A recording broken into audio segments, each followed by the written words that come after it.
বাংলাদেশ তো এটা একটা জাহান্নাম হয়ে গেছে। এখন দুর্নীতি অনেক বেশি বেড়ে গেছে। খুন, হত্যা, ধর্ষণ, লুটপাট, যত রকম অপরাধ আছে বাংলাদেশে তার সকল সীমা অতিক্রম করে গেছে। এবং ঢাকা শহরে কালো ধোঁয়ায় বাতাস বিষাক্ত হয়ে গেছে। ঢাকা শহর বসবাসের অযোগ্য হয়ে গেছে। আমি বলেছিলাম বাংলাদেশকে 11টা প্রভিন্সে ভাগ করে দিন, ডিসেন্ট্রালাইজেশন অফ পাওয়ার। প্রতিটি প্রভিন্সে যদি সমভাবে শিল্প কারখানা, অফিস আদালত সব কিছু গড়ে উঠে, শিক্ষা প্রতিষ্ঠান গড়ে উঠে, তাহলে কেউ ঢাকার উপরে এসে চাপ দিবে না। ঢাকার উপর থেকে চাপ কমান এবং বাংলাদেশকে 11টা প্রভিন্সে ভাগ করুন। দয়া করে সংস্কারের নামে ডক্টর মোহাম্মদ ইউনূস সাহেব, তিনি যে উদ্দেশ্য নিয়ে ক্ষমতায় এসেছেন, শেখ হাসিনাকে তাড়িয়ে দিয়েছেন, স্বৈরাচারকে। কিন্তু এখন মানুষ বলছে স্বৈরাচারই ভালো ছিল। এখন যে অবস্থা, দেশে জানমালের নিরাপত্তা নেই, মা বোনের, মানুষের মান সম্মানের নিরাপত্তা নেই।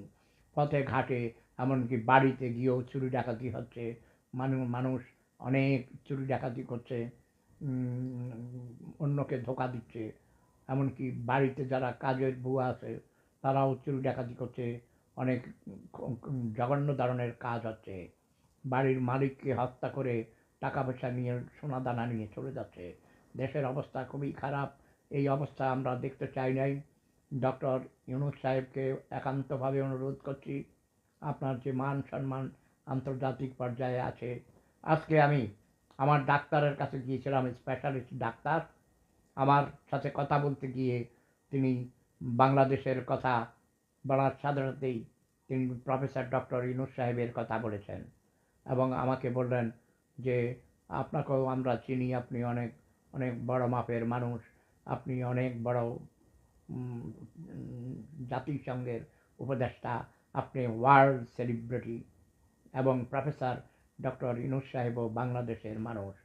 এবং উনি এটা জানতেন না, প্রফেসর ইউনূস সাহেব, যে বর্তমানে বাংলাদেশের গণপ্রজাতন্ত্রী বাংলাদেশ সরকারের ইন্টারিম গভর্নমেন্টের তিনি বর্তমানে প্রধান উপদেষ্টা। এটা শুনে তিনি আমাকে অনেক অনেক খুশি হয়েছে এবং অ্যাপ্রিসিয়েট করেছেন। এবং আমি বলেছি, আমি তো ডক্টর ইউনূসের ট্রেনার ছিলাম, স্বনির্ভরের ট্রেনার। এই যে আমি দেখতে পাচ্ছি আমার ভাগিনা মুজিবুল হক মজুমদার, তার বড় ভাই খোকন, এবং খোকনও ট্রেনার ছিল। এমনকি খোকন ওবায়দুল হক মজুমদার আমার ট্রেনার ছিলেন।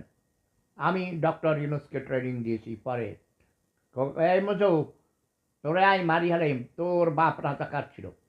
আমার দুলাভাই রাজাকার হইল, মানুষের উপকার করছে, তোকে টেলিফোন করলে ধরস না। সাজুরে একবার পাইছিলাম, সাজু কোথায় হারাইয়া গেছে। আপনারা সবাই জেনে রাখুন, মুজিবুল হক মজুমদারের বাবার নাম কুখ্যাত রাজাকার আব্দুল খালেক মজুমদার। কিন্তু রাজাকার হলেও এই যুদ্ধ চলাকালীন সময়ে তিনি তখন মেম্বার ছিলেন এবং হাজীগঞ্জ থেকে আমাদের এলাকার সকল মানুষদের জন্য তিনি খাদ্য সাপ্লাই দিয়েছেন। এবং তিনি ডিলারের, যে যারা যারা ডিলার ছিল তাদেরকেও সহযোগিতা করেছেন। ও সেই সময় মানুষ না খেয়ে মরছিল, খাদ্য সরবরাহ করা অত্যন্ত জরুরি কাজ ছিল। অনেকে মনে করেন সকল রাজাকাররাই কিন্তু খারাপ ছিল না। এই আব্দুল খালেক মজুমদার, মরহুম আব্দুল খালেক মজুমদার দেশ স্বাধীন হওয়ার পর তিনি 80%-এর উপর ভোট পেয়ে চেয়ারম্যান হয়েছেন। এত জনপ্রিয় লোক ছিলেন। অনেকে মনে করে সব রাজাকাররাই খারাপ ছিল। নও, আমার দুলাভাই আব্দুল খালেক মজুমদার আমার দুলাভাই হতেন, আমার জ্যাঠাতো বোনের জামাই। তিনি রাজাকার হলে, তিনি রাজাকার হন নাই, মুখ মানে রাজাকার বলি আর কি আমরা, আসলে রাজাকার হন নাই। তিনি রাজাকার বানাইছে, এদিকে সহযোগিতা করেছে। তারা মুসলিম লীগ করত, পাকিস্তান ভেঙে যাক এটা তারা চায় নাই, এবং এটা তাদের চাওয়া কোনো অপরাধ ছিল না, সেটা রাজনীতি। কিন্তু এদেরকে যখন আমি পড়ি, আমার দুলাভাই আব্দুল খালেক মজুমদার রাজাকার ছিল, কুখ্যাত রাজাকার ছিল, আমাদের গ্রামের বাড়িতে আগুন লাগিয়েছেন। তিনি লাগান নাই, তিনি লাগাইছেন আর কি, বোঝো নাই। আচ্ছা ভাই, সব রাজাকাররা খারাপ ছিল না।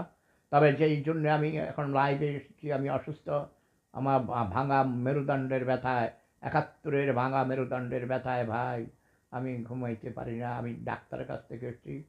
আমার স্ত্রীর নামে ভুয়া মিথ্যা প্রচারণা করে ইতিমধ্যে হয়তো বা অনেকেই টাকা দিয়েছেন, কিন্তু ওর যারা ঘনিষ্ঠ আত্মীয় স্বজন, বন্ধু বান্ধবী, এমনকি জাপান থেকে তার এক বান্ধবী টেলিফোন করেছে, বিভিন্ন দেশে থেকে, জার্মানি থেকে ওর আপন চাচাতো বোন টেলিফোন করেছে, আপা কী অবস্থা, তোমার অবস্থা কি বেশি খারাপ, টাকা চাইয়া এই যে 20,000 টাকা দিতে বলেছে আমাকে, এই বলেছে ওই বলেছে।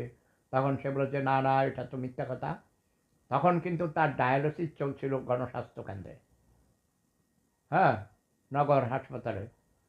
সেই অবস্থায় সে তখন আমার ছেলেকে জানাইছে, আমার ছেলে আমাকে জানাইছে, আমি এটা ক্রিমিনাল পুলিশকে জানিয়ে দিয়েছি বাংলাদেশে, আপনারাও এবং সবাই আমার প্রিয়জনেরা এই কথাটা জানিয়ে দাও যে সেফুদার স্ত্রী নাসরিন আক্তার নাহার সুস্থ আছেন, অসুস্থ হলেও চিকিৎসাধীন, আগের থেকে অনেক ভালো।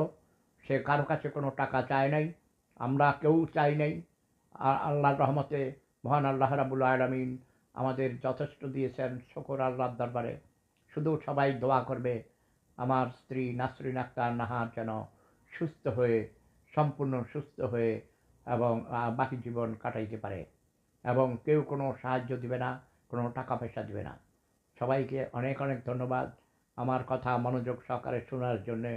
আর আমার প্রিয় ভাগিনা মুজিবুল হক মজুমদার, তুমি পালাইছো কি লেগা? হ্যাঁ, তোমার আব্বা তো রাজাকার ছিল, রাজাকার থাকলেও ভালো মানুষ ছিল, মানুষের উপকার করেছে, এলাকায় রাস্তাঘাট, তারপরে স্কুল কলেজ বিশ্ববিদ্যালয় মাদ্রাসা, বিশ্ববিদ্যালয় হয় নাই, হবে, সুচিপড়া বিশ্ববিদ্যালয় হওয়ার পিছনেও তার অবদান আছে।